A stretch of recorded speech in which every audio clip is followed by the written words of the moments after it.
I'm Sterling Edwards. Thank you for joining me. Let's spend a few minutes painting some sand dunes with some real pretty sea oats on top of it. In fact, we're going to paint a couple layers of sand dunes so you get that nice modeling of color between the two. And just get some really interesting techniques for using a brush to create the effect of sea oats and also depth as you go across one dune, down through the dip and up the next. It's the same technique we use for painting snow. Actually, what we're trying to do is just kind of shadow and shade in the area between the two dunes to give the effect of 3-dimension, like you can walk across one, down through the dip, and up the next. And while the paper is still wet, we'll of course use a bristle brush, one of my stiff bristle brushes, to put in some very realistic, effective clumps of grass and sea oats. What I'm going to do first is a very quick little pencil sketch. And I'm doing this just to give myself an idea where the sea oats are going to be, where the sand dunes, for example, here's a dune right here, comes down, and maybe there's another one comes in like this. And the ocean would probably be back here. Now, we're not going to have time to paint the ocean, but we're going to do the sea oats. There is another free demo on how to paint the ocean waves and the surf, so if you have a chance, be sure to watch that. You can combine these two together and paint a seascape. Let's start by wetting the paper. I'm going to wet everything from the sky on down to the top of the dune. You see I'm going up around it.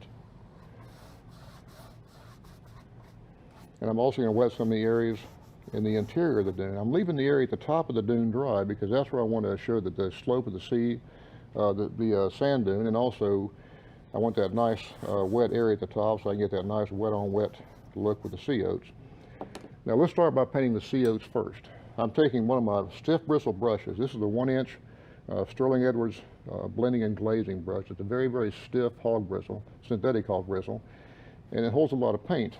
Let's start by taking some still to grain brown, which is a very rich, clean, transparent brown.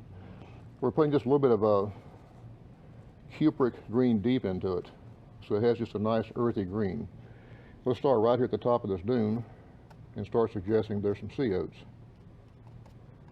You notice that's dry paper right there, whereas the sea oats at the top, they're hitting the wet paper. So you get that nice soft wet look along the top, but then you have the nice drier shapes down along the bottom. Let's do some more of them.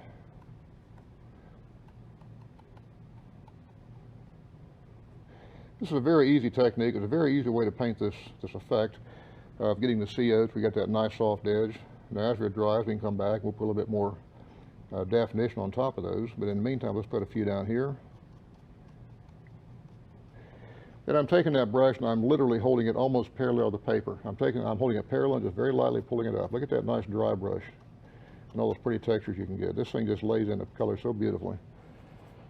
Now let's vary the color a little bit. I want some to be more brown, some to be more green. Let's see if we can't just get in there and just really make this look like it's a pretty well-established area.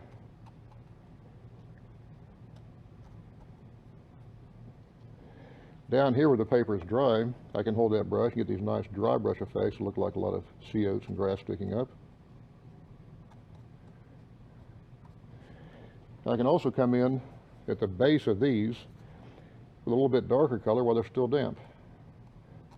Gives me a chance to add even more texture and dimension and color to it. So keep moving back and forth with the color. We don't want these all to be brown. For example, this is getting too brown right in here. Let's see if we can't add a little more green to it. And green gives me a chance to add a second color. It also makes it a little bit darker, which gives the piece much more intrigue.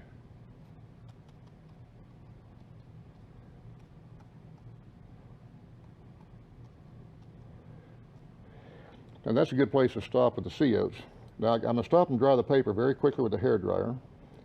And then we're going to come in, we're going to start suggesting the actual sand dune itself. I'm going to show you how to make these little dips in the sand that look like they have sea oats growing out of them.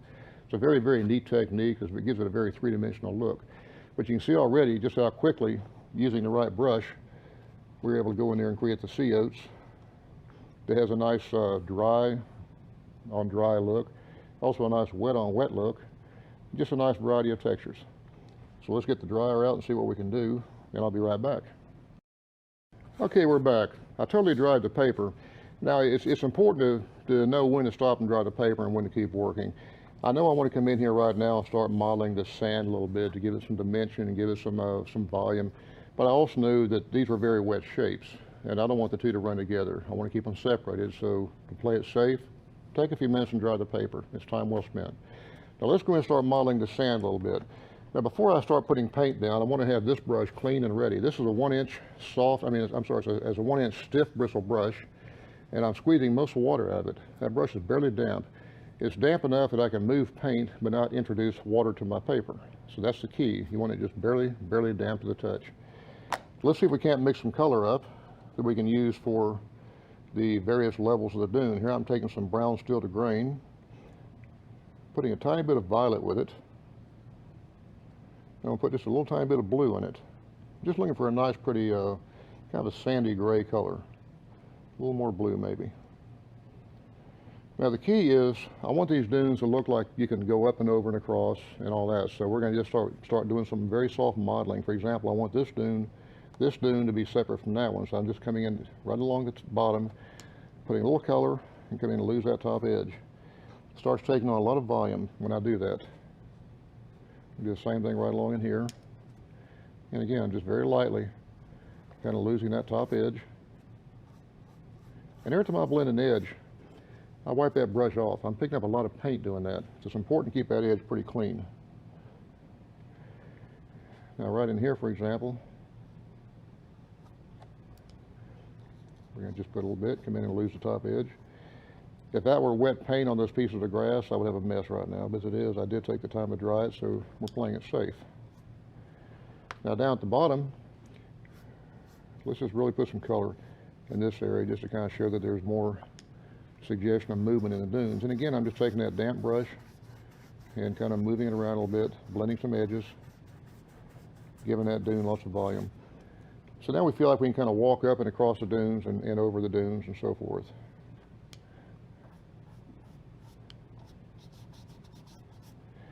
Now in the process of doing this, I also wet those areas. Those dunes are wet shapes where I did the blending. So let's just take advantage of that while that's wet. Get the bristle brush out again. We already have the color mixed with the dunes. So let's pop a few more suggestions of grass in here. Just in a few places.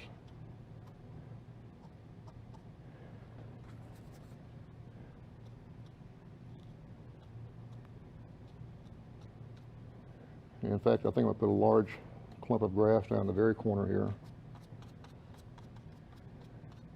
just to kind of help close in the bottom of the painting. Now I talked about coming up here doing more work on these. I've got that same green-blue combination, green-brown combination. This is a steel to green brown with the Cupid green mixed with it. Let's come in here now on this dry paper, put a few more suggestions of some individual blades of grass and see how it's kind of sticking up. You can always give them a little curve if you want to, like the wind's blowing.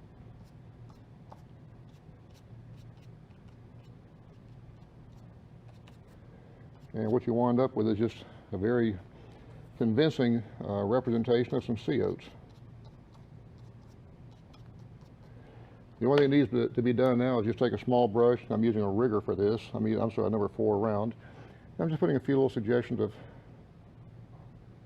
individual little tufts of oats and seed pods and so forth.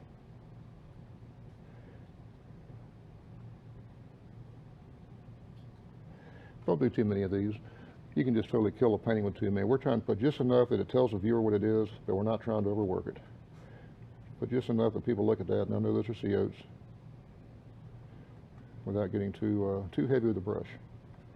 Sometimes less is more, especially with watercolors. I hope that gives you some ideas. Like I said, if you have a chance, look at the free demo for doing ocean waves and surf. If you were to take this scene right here and use my other exercise of showing how to paint waves back here, pop a very quick sky in, you got a nice seascape. Hope you find this interesting. If you have a chance, look at my website, sterlingedwards.com. Check the calendar while you're there. I might be coming to your town for a workshop soon. Thank you.